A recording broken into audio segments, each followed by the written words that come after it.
We're back at Jason's, and I have the board which was repaired. The first thing we're going to do is mount it into the unit, because this is a two-person job. Lift it up and go through this arduous task of taking all of these tape connectors and situating it back in the proper locations. Doing that one first.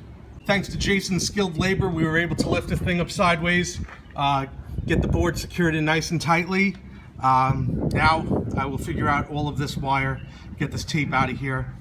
Good thing is, be able to spray down these connectors. I brought some deoxit with me and get some of these connectors cleaned up as it's sprayed onto here as well. So that should be good. Almost got all of them back on perfectly. Connection 714 broke. Oh, look, Jason's already gonna be. These are impromptu, man. We don't care. Got wire strippers. Got wire crimpers. strippers. We like strippers around here. Yep. And here's a shiny new. I guess it's good that the connector did break off now rather than have a bad connection later on the high voltage board. So we're going to make that connection, wiggle these other ones, make sure they're good. I put a little deoxit on those connectors, brought them in and out a couple of times, and then we can start our testing. It's very important that we do not defeat the interlock because that could produce a shock hazard. So we will not be defeating this interlock with masking tape. Here, we're going to put just a little bit more. Just a little bit more. Just to make sure we don't get electrocuted. Yep. We wouldn't want to be electrocuted by this interlock, so we've isolated it.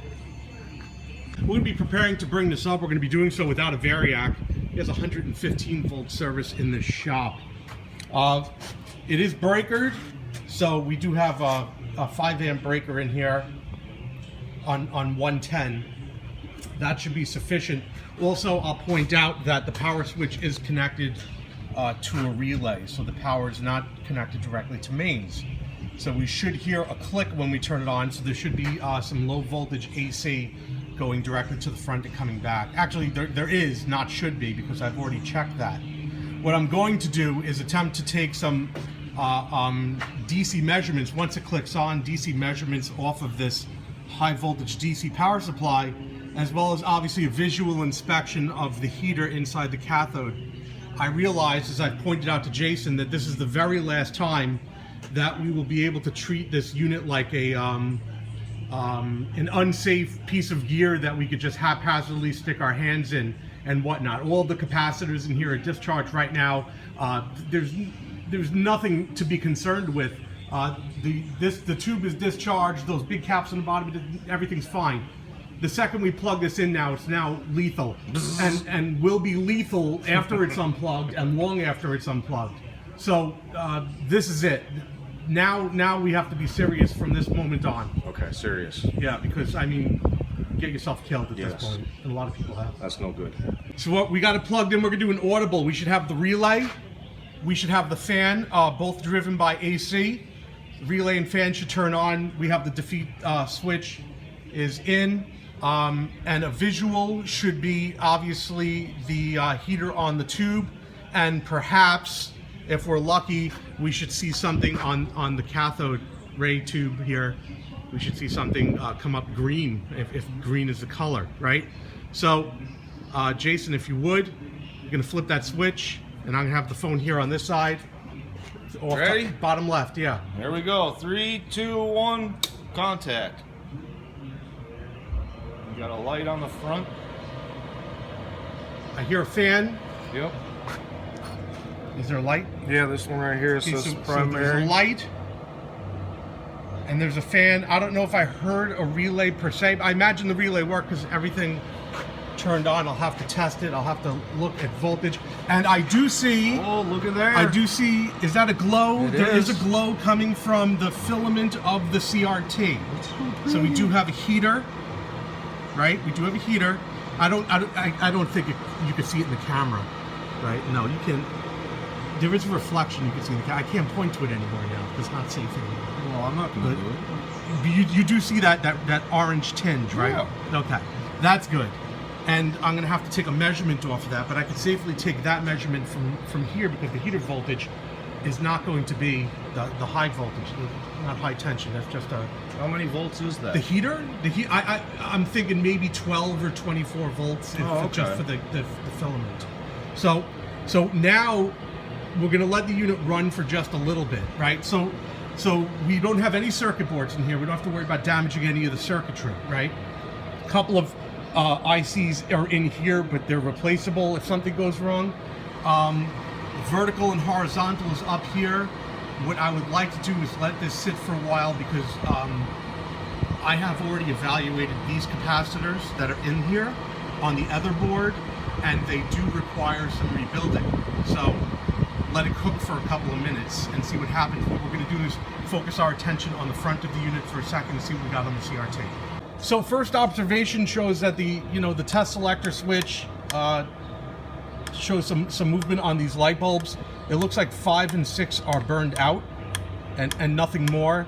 I'm going to have Jason take a look and see if he has some bulbs, or what we can do through just some deductive troubleshooting is move 2 of the light bulbs into 5 and 6 and make sure the circuit is good for that. I'm not getting anything on the screen, and what I should point out is that none of the circuit boards are in. And what I'm focusing on now is really just letting this cook and wanting to take some voltage readings. There's no instruments, there's nothing. This thing is literally empty. I was hoping that I could see some sort of roster or something if I crank this thing up, and I'm not getting that. But I'm not alarmed because I'd really like to have some boards in here to have some of the logic. The machine has nothing in it. So let me check some voltages first. I've introduced the low voltage power supply, low voltage regulator into the unit.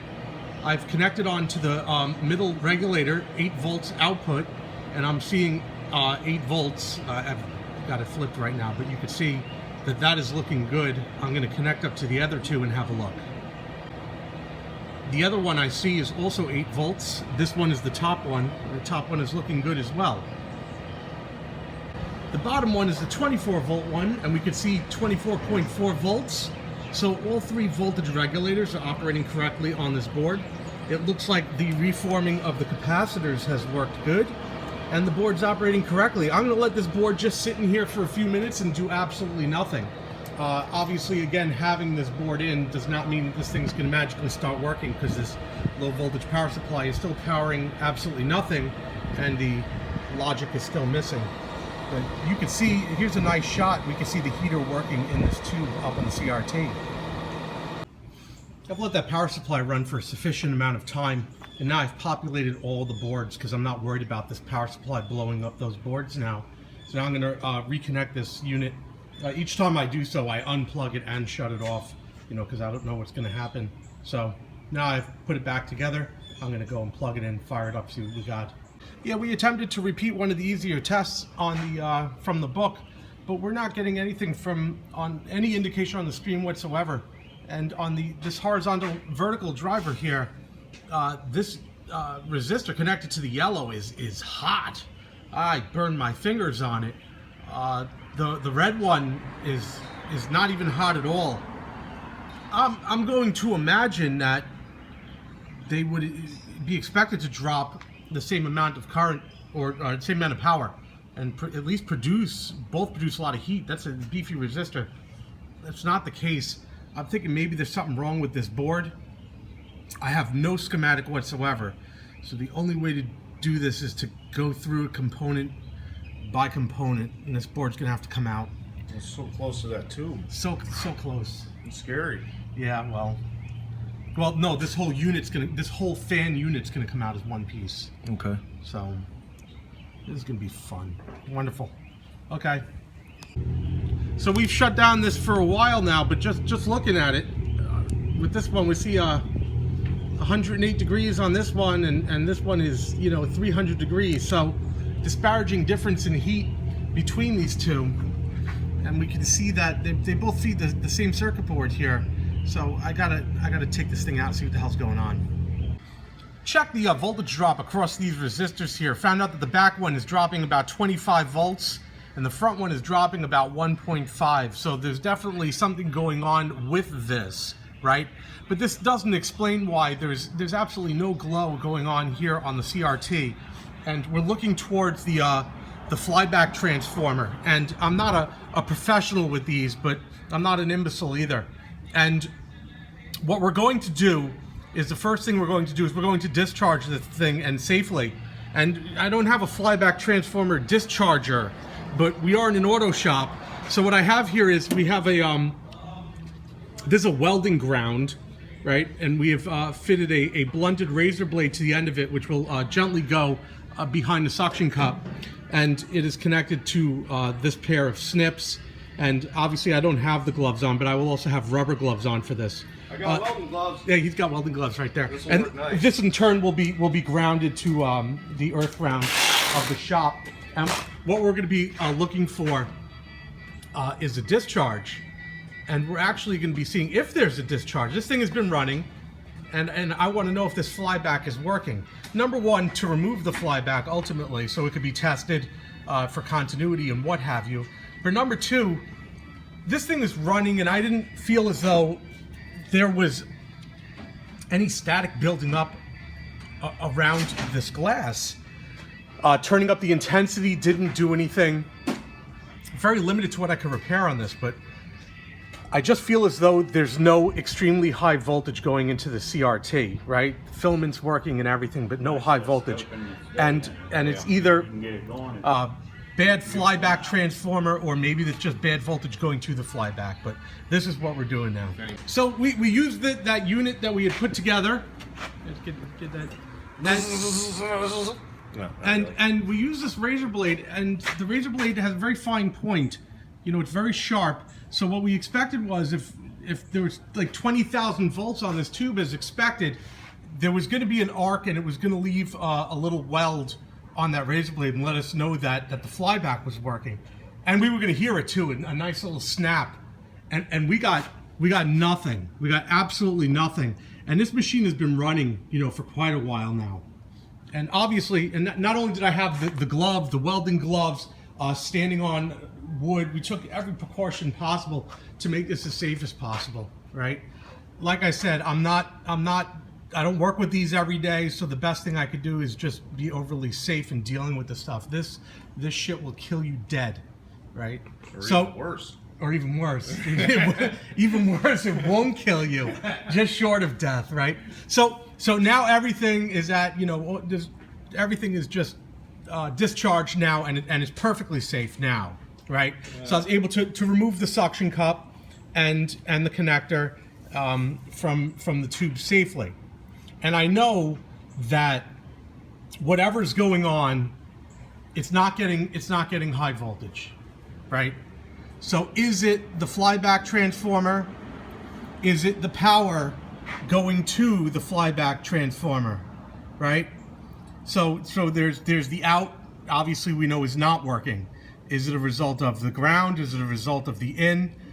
That has to be determined. I'm gonna have to remove this flyback and take it home and check this coil. Now I got a number 2, right? And then as a separate consideration, or what I believe to be a separate consideration, is a vertical horizontal driver, which now I also feel a little more confident about removing now that I don't have to deal with all this high voltage in this area. Also, these have cooled down. It burned to my fingers. It's terrible, right? So that's what I'm going to do next. So we've removed and labeled the connections that used to go to this flyback transformer. And I think this is actually the flyback. I may be wrong. This is what old flyback looks like. I don't know. But the important thing is I taped up these wires safely, and I checked red. This is 32 volts coming in on red right here, and that goes to position 901. Obviously, the most important thing I wanted to check in doing the small exercise is there any power going to this thing, which would be extremely important, right? The second thing I want to do is, just while this is out, and obviously it may be nothing, is just to see if those voltage drops are still terrible on this side with this removed. And one should have no bearing on the other, but this is a great opportunity to do that, so I'll cover that now. Just for the record, red is dropping 1.5 volts across it, and yellow is still dropping 25 volts across it. So this anomaly still exists on this side, even with all the flyback circuitry removed. So the horizontal vertical driver has been removed from the unit. Everything's been removed nice and clean. There were no issues. In doing so, I've opened up the area for some test points that have been made available on the motherboard here, positive and negative 32. These tie into these large electrolytic capacitors. And what I'd like to do is take a look at these voltages. I have the opportunity to make sure that they're okay, because they do plug into that board, and I want to make sure those voltages are fine, because if we have voltage problems, we're going to have problems on that board as well. Already looked at the voltages on the flyback transformer. So let's see what we got. We're going to fire it up now. Everything's safe. The voltages have climbed up a little since the other voltage checks that I've done previously. I checked all these voltages, obviously, on the with the Fluke, and now I'm taking a look at the DC to make sure that there's nothing crazy going on. You know, I have this opportunity, and the DC looks really clean. You know, this is the 36 volts we're looking at right here. It's obviously 32, you know, risen, and that looks okay. I've zoomed out. I've taken a look at it, and there's absolutely nothing wrong with this DC here. So there's definitely nothing that has me concerned with regard to the rectifier or anything like that. You know, I'll switch over now to the other one. Possible. And reset and recalibrate for that.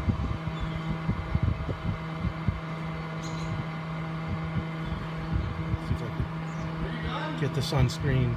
No, I'm still taking measurements, and this is negative, obviously. But this DC looks good as well.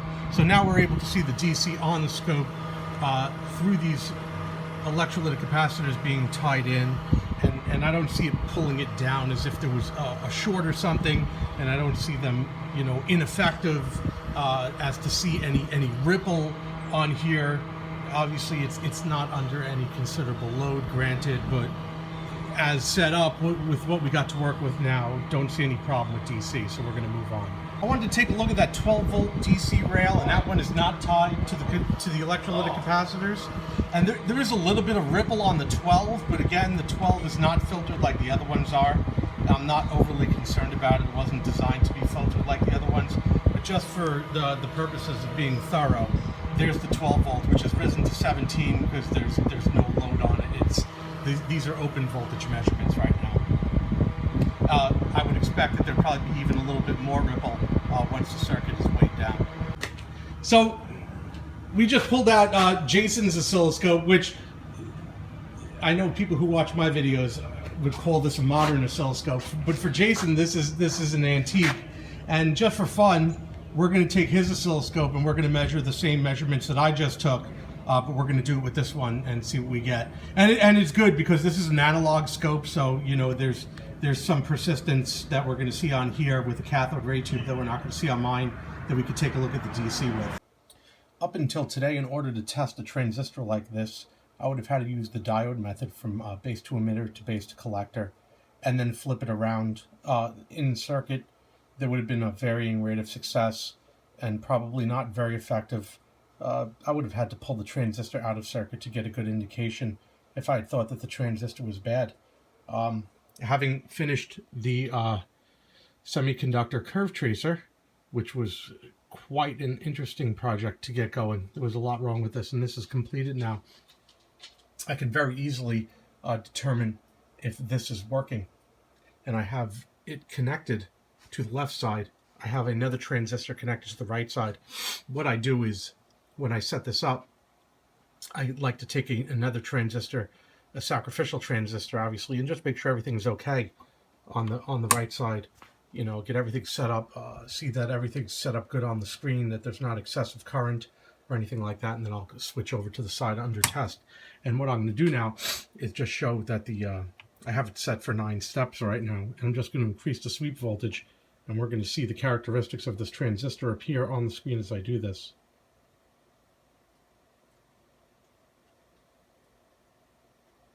And there it is right there.